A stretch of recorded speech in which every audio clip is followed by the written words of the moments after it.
قربانی کو سنت ابراہیمی کہا جاتا ہے۔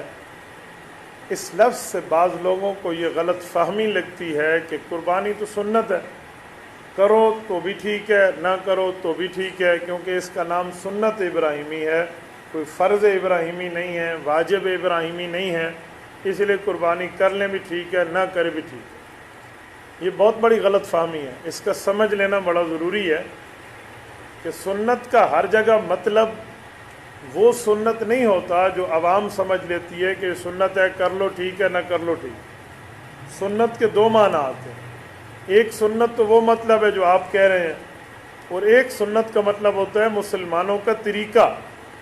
تو یہ سنت ابراہیمی کا مطلب ہے مسلمانوں کا وہ طریقہ جس کو حضرت ابراہیم علیہ السلام سے جاری کیا گیا ہے۔ اسی لیے اس کو عام سنت نہ سمجھیے کہ یہ عام سنت ہے، آپ نے کر لیا تو ٹھیک ہے، نہ کر لیا تو ٹھیک ہے۔ یہ عصر کی نماز سے پہلے جو 4 سنتیں ہیں یہ وہ والی سنت نہیں ہے، یہ سنت واجب کے درجے میں۔ ابھی میں مغرب میں لائبریری میں بیٹھا تھا، یہ ساتھی بیٹھے تھے، تو ایک خضدار سے کال آئی۔ اس دوست نے مجھے کہا حضرت یہ تو سنت ہے، آپ حضرات اس کو لازمی کہتے ہیں۔ تو میں نے اسے یہی مسئلہ سمجھایا کہ یہ سنت سے مراد یہ سنت نہیں ہے، کچھ سنتیں وہ ہوتی ہیں جو مسلمانوں کی پہچان ہے۔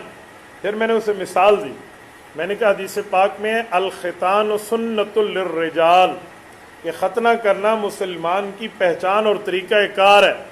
تو میں نے کہا آپ ختنہ کبھی کرو گے، کسی بچے کا نہیں کراؤ گے؟ کہتے نہیں، ختنہ تو ہم ہر بچے کا کراتے ہیں۔ میں نے کہا اس کو بھی تو سنت کہا گیا ہے۔ جی اس سے مراد اسلامی طریقہ ہے، تو اس سے مراد بھی اسلامی